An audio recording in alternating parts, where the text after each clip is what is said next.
Good morning, everyone, and welcome. This is certainly a special day in history of Greeneville and Greene County. Special welcome today to Greene County Mayor Kevin Morrison, Greeneville City Mayor W.T. Daniels, and our own Dr. Nancy Dishner, the President and CEO of the Niswonger Foundation. Again, today is a milestone in the history of Greeneville and Greene County. Portions of this building you're standing in were built in 1900. It's located at the geographic center of both Greeneville and Greene County. The building served as a financial center for our community and region for over 120 years. Today, I am honored to announce that First Horizon Bank has donated this building to the Niswonger Foundation. In partnership with First Horizon, this magnificent building will be repurposed as an incubator and accelerator workspace for entrepreneurs and startup businesses. This is a first for our community to have such a building as this for startup companies. Additionally, Class A office space will be available for lease to new and existing business and industry within our community.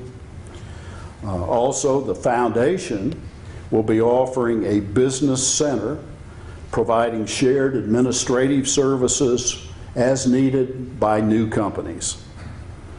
It's now my pleasure to introduce and welcome, all the way from Memphis this morning, Brian Jordan, First Horizon's President and CEO.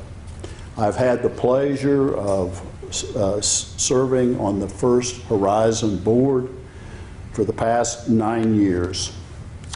And I can't begin to tell you the enormous respect that I have for Brian and the entire First Horizon team, including our own Jennifer Keller and her team here in Greeneville.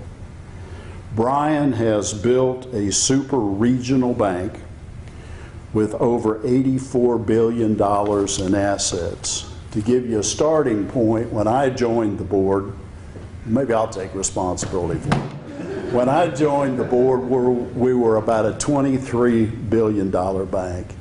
And through Brian's leadership and his team, it's now an $84 billion bank 10 years later.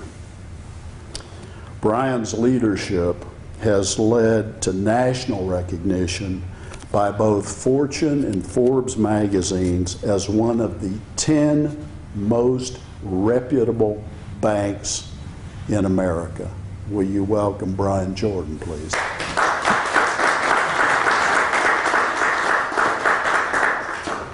Thank you. Thank you, Scott. That was awful kind. I'm going to give Scott the keys to the building, and he'll have a little bit of luck to figure them out, I suppose. I guess you accumulate a lot of keys over 120 or so years. Thank you for letting me join you for a few minutes this morning. It is great to be a part of this event. I'm excited about the prospects.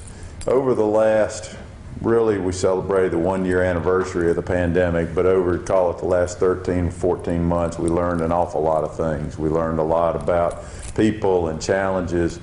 We learned an awful lot about our communities, and we learned an awful lot about small businesses and the importance of small businesses to the heart of our communities and to the employment in our communities and to the families in our communities. So we're excited about our opportunity to partner with Scott and the Niswonger Foundation in this building.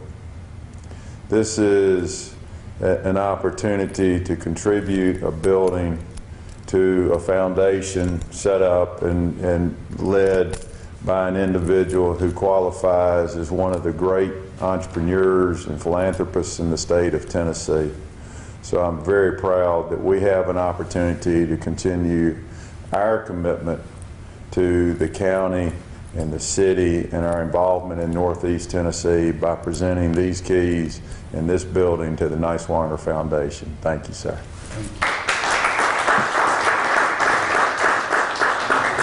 Let's get a shot of this one.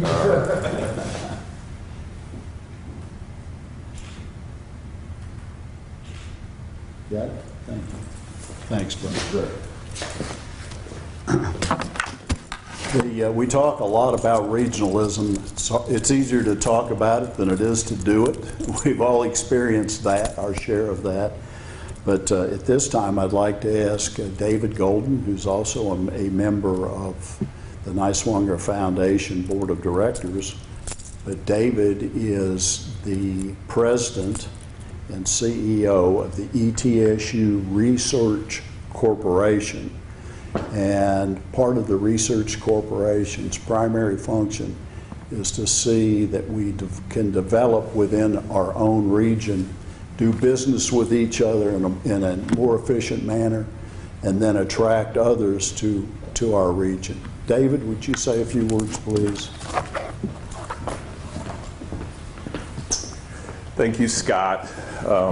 First off, it's a great pleasure and honor to be here this morning to spend time with First Horizon and the Niswonger Foundation. When we think about the significance of this event, think about a building that was first built in 1900 being repurposed for the new economy. We hear a lot about the circular economy and reusing things that have come before us, but I can't think of a better example today than what First Horizon is doing in doing this. Great companies do this. Great companies understand that their investment horizon is not all about quarterly earnings, although you can never get away from them. It's about long term. And investments like this are built for the long term. At the Research Corporation, which it's not about me, it's about we. When we think about regionalism, to me that's the mantra. It's going from me to we, and then redefining who we is. Too often, perhaps, in the divisive world in which we live, it is all about me. But when we recast the me to we, and then we go broader from we to ensure that it's not just a great day for Greeneville, it's not just a great day for Greene County, it's a great day for Northeast Tennessee, Southwest Virginia, Western North Carolina, the state of Tennessee, and the Southeast.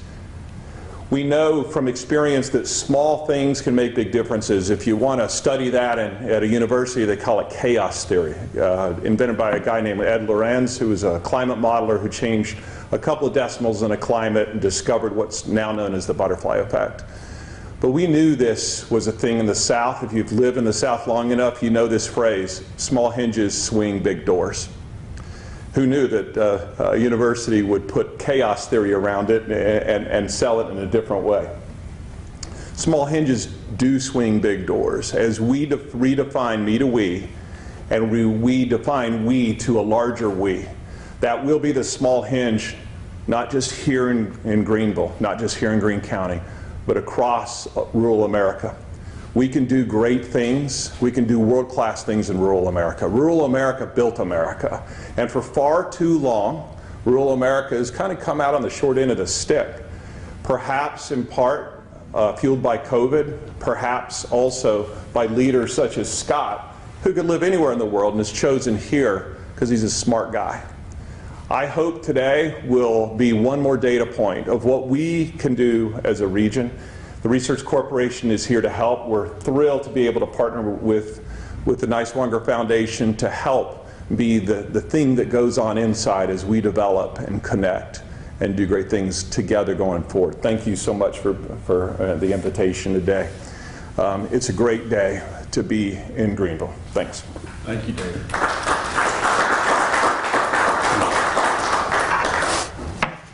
And last but not least, I'd like to ask Alan Levine, the Chairman, President, and CEO of Ballad Health, to say a few words about the things that have been, we from here have seen lots of things created by Ballad Health that we never envisioned just 2 years ago.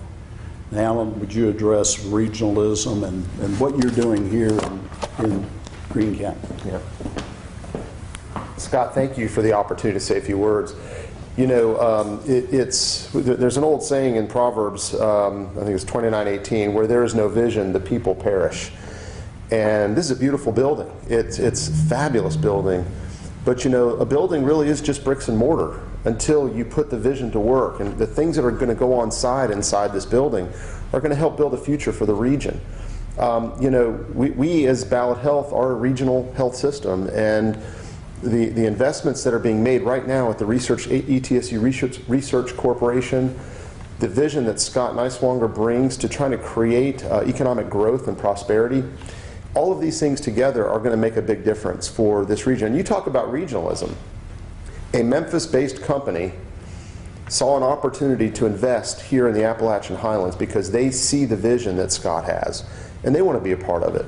Tennessee people identifying opportunities in Tennessee and coming up with Tennessee solutions to those problems. That's a big deal.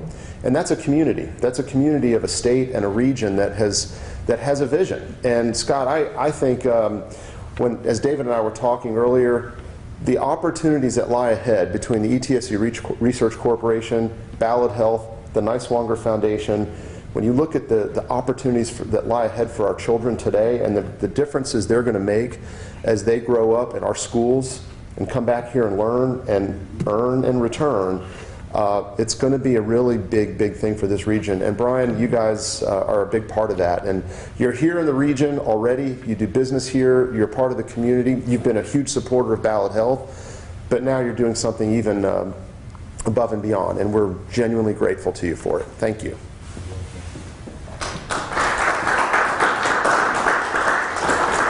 Thank you, Alan. I think it's now time to cut the ceremonial ribbon that will actually repurpose this wonderful building into an incubator and accelerator.